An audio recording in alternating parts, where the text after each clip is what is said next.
because that is my oath and that's my responsibility as a commissioner of police. A media house actually reached a point where they hunted far and wide to try to find the very few people who condone such a barbaric act. And it was only due to the desperation to find a balance. That is the example that was stated. They had to find a balance. So we have reached a point in our society. It is no longer about right or wrong. It is a matter of let us find a balance. So one wonders that in the future, if the Trinidad and Tobago Police Service, they arrest a gang leader, you will try to find all the good things about the gang leader to find a balance. If it is you apprehend a terrorist, you will try to find a balance to justify why he did it, or a child molester. We need to start checking ourselves and understanding the importance of what we need to do to make this a better country. Family members were also fully aware of what their loved ones were going through and they were satisfied. That is also indeed unfortunate. And to those who condone this, that was also unfortunate. This is not how we are supposed to treat those who need our help. I also heard some very comical statements by others. There were some born-again bush lawyers who tried to justify and explain that they said this is not human trafficking. I have the experts here, not certain persons, Tom, Dick, and Kijan, who feel that they know about human trafficking and the meaning of it. I'm speaking about experts here who are fully trained and understand the difference. Some people feel that human trafficking, maybe they've watched too many Liam Neeson take movies. Ladies and gentlemen, human trafficking is not just about sexual slavery. And with the experts here, it is hope that certain individuals who did not understand, but for sensationalism, they try to make stories. It will be able to put a little clearer light in the picture. When we see something so unfortunate that people try to find a balance, we know the point we have reached. With this, Mr. Mice, I would like now to introduce Mr. Robert. You want to go ahead? Yes, let's go ahead, please.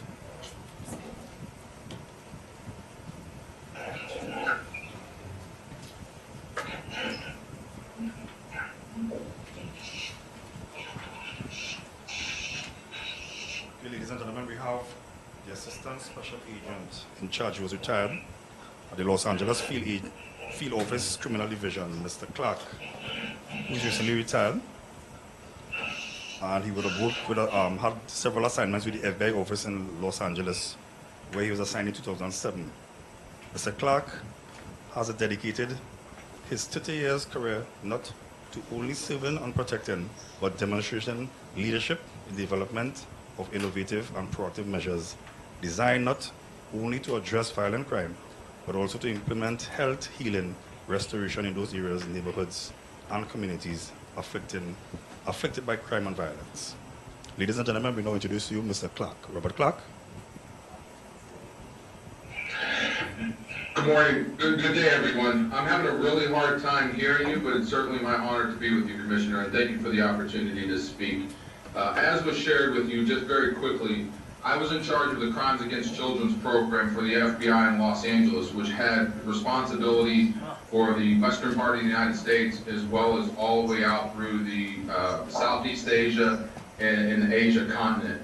A very in-depth experience with not only identifying human trafficking, but investigating human trafficking and also working in collaboration with nonprofit organizations to make sure that once we identified victims, rescued victims, that we would be able to put them into restoration facilities so that they could begin to rebuild their lives. Also involved quite in depth with training and education and awareness to make sure that everyone understood what human trafficking looks like, because as we have coined the phrase, it's a problem that hides in plain sight. So it's my honor to be with you today, Commissioner, and with Dr. Powell and with all of you, and certainly we are available for any questions that you may have. Thank you.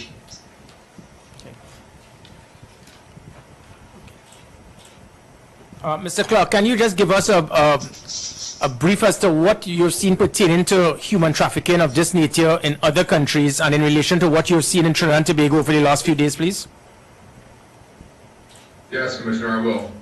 From my experience with the FBI, I spent over 3.5 years in Central America, and I was able to witness human trafficking very similar to what we've seen in Trinidad and Tobago these last couple of weeks.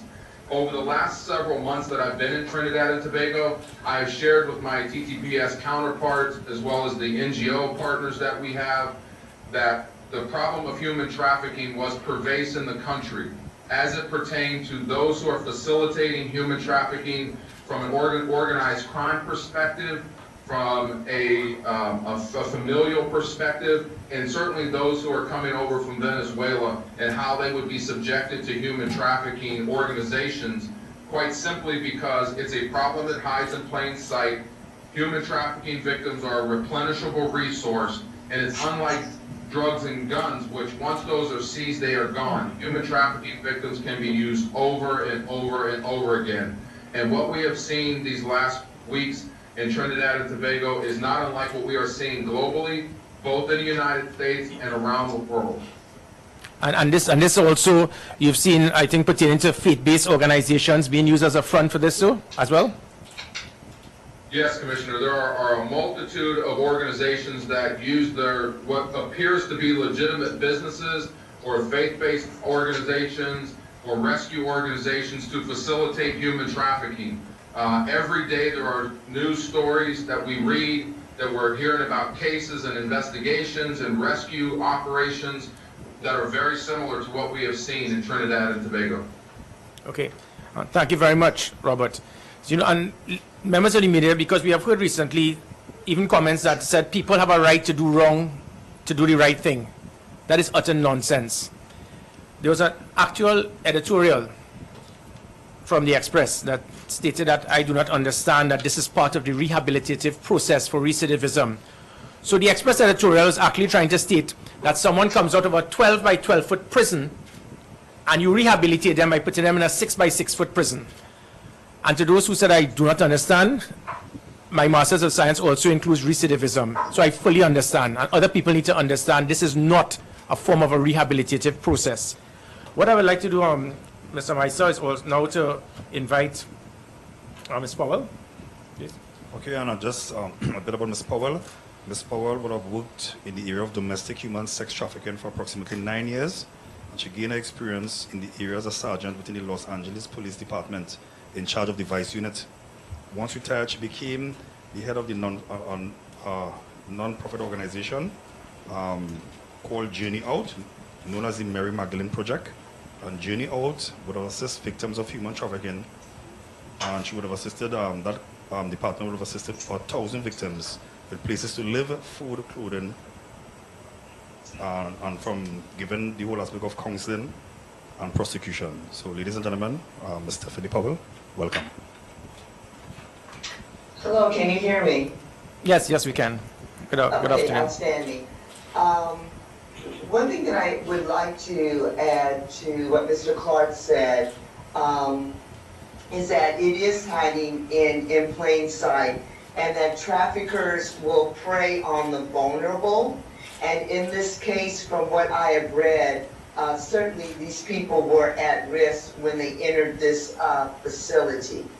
So I wanted to add that to the conversation as well. And not to mention the fact that a lot of times, especially when it comes to law enforcement, it is so important what you guys have done, it's very obvious, is being able to identify human trafficking even though it may not present itself as such. So it might be hiding in the shadows of a murder case or gang activity or drug activity, and most importantly, that it's not only international but national as well. Thank you very much. And members of the media, again, we actually heard a media house, I wouldn't call TV6 name, but they actually stated that they didn't see evidence to verify that there was such. So all of a sudden now a media house becomes an investigative unit that they will do their own parallel investigation. So in future, if somebody is arrested for gang activity, it means a media house will say, well, this person has been arrested, but we have seen no evidence or anything to verify that. Ladies and gentlemen, that is not the way we should go.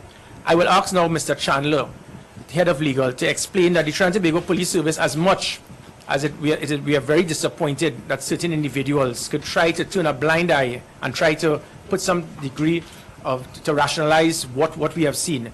what we are doing is we are adhering to ensure that the law is not broken. So even though there are inhumane acts that we have seen, the fact of the matter is that we are looking at laws, and the Trinidad and Tobago Police Service, our job is to enforce the law. There are a number of different things we can look at, from human trafficking, false imprisonment, fraud, actions taken against the elderly. But I'll leave it now to the head of legal, Mr. Chanda, to explain why and how the police service can and would get involved in such a situation. Yeah, thank you, Commissioner. Good afternoon, everyone. To start with, this is centered around the issue of mental health. And my starting point, the genesis, should be the Mental Health Act, and whether that has been traversed. And the TTPS, in conducting this operation, would have considered the Mental Health Act, particularly Section 2, which provides for approved homes. So the first question that should be considered is whether or not this facility was an approved home pursuant to the Mental Health Act, because the Act sets out how the home becomes approved. And this is done through a prescribed form and application to the Minister, so the Minister of Health. So it begs the question, were they an approved facility? Because if they weren't an approved facility, it means therefore that they would have been committing an offense under the Mental Health Act. And that in itself lends itself to the fact that the law has been broken and the TTPS has a duty to act. Further to that, that act also sets out abuse of persons, mentally ill persons, and it treats with that. And what we must be careful with is the framework, because when you consider Section 28, subsection 5, it sets out really and truly what is required when issuing a certificate. So I'll just quickly read for you. It says a certificate shall not be issued unless the house, its location with regard to neighboring premises, and its proposed facility and equipment are suitable for the purpose for which it is intended, and the minister is satisfied as to the character and the fitness of the applicant. So what this says is that certain checks and balances ought to have been carried out. And it asks us, now, if it was in fact carried out, who carried this out? And is there any sort of regulatory body or any oversight committee that treats with this? Because it is no secret that mental health is an illness and it needs to be properly addressed. It clearly is still taboo in our jurisdiction, and people, it's a conversation that people don't want to have. We know that St. Anne's is oversubscribed, so we need approved facilities, and we would want to encourage that. But it must be regulated, and with the situation as discovered, expanding on what the Commissioner has said, we have reports that we are investigating now as it pertains to offences against the persons. So we would have had persons complaining of assaults, which amount to assault occasioning actual bodily harm. You may ask yourself, well, what is that? Simply in the Old English authority, R against Miller, says that, Linsky J says, actual bodily harm is any hurt, injury calculated to interfere with the health and comfort of an individual. So we have these reports, and we are duty-bound to, again, investigate these. Also, under the Summary Offences Act, Section 5, it prescribes an aggravated assault. What is an aggravated assault is set out in there. So whilst we're talking about trafficking in persons, there are other offences that are being investigated, and there are other reports that we're dealing with. And I know that trafficking in persons, on the face of it, people will say, well, they believe it just pertains to sexual exploitation and that sort of thing. When you look at the interpretation section of the Trafficking in Persons Act, it sets out what exploitation is. And exploitation can be many different things, but more importantly, exploitation can be deriving a benefit through the abuse of another person. So we must juxtapose what the law is as opposed to what is being put out there, and understand that the law needs to be adhered to, and that is the remit of the Commissioner. And Thank you very much. As I said, it is unfortunate that some have tried to justify, trivialize, or even legitimize what was seen. Some stated it's because these individuals have nowhere to go.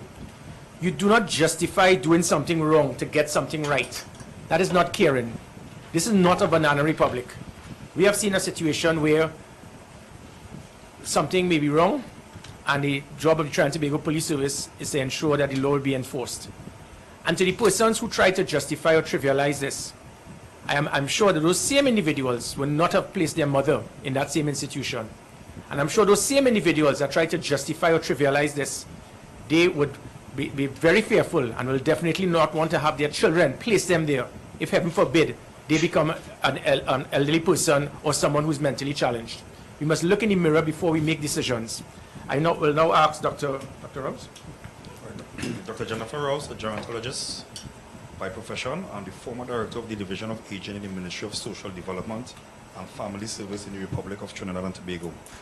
Dr. Rose was this country's first director of the Division of Aging, where she spent 15 years in the position. The division was established to serve as an umbrella agency to focus on aging initiatives. Dr. Rose? Good day to everyone here, and I must say thank you first to the Commissioner for acting in real time, because you heard just now my tenure was 15 years, and I had been an advocate on the ground looking for that nexus between the penal system and the social system, because it is clear that the way that the policemen are trained, policemen and women are trained, they have a specific role and duty, and they are very clear on their parameters. But when we noticed in the Division of Aging, as you heard, it was established in 2003.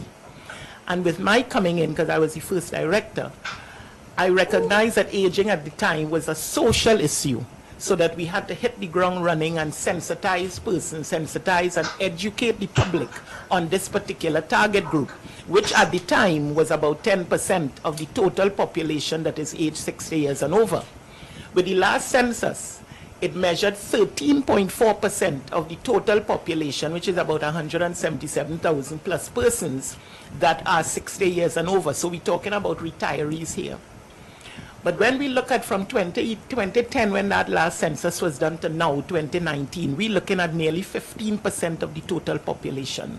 And it is established with the United Nations that once the elderly grow in numbers as a critical mass of the population, commensurate with that is the increase in elder abuse. And we did see that in real terms, because we established in 2004 an 800 toll-free number to facilitate persons calling in to know where goods and services existed.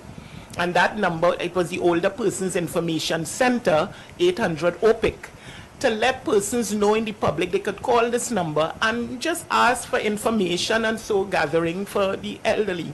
Little did we know that would have turned into a hotline for elder abuse. And so we ended up having to do an annual report on the OPIC cases coming in. And I cannot tell you how that has spiked in terms of elder abuse across the board in Trinidad.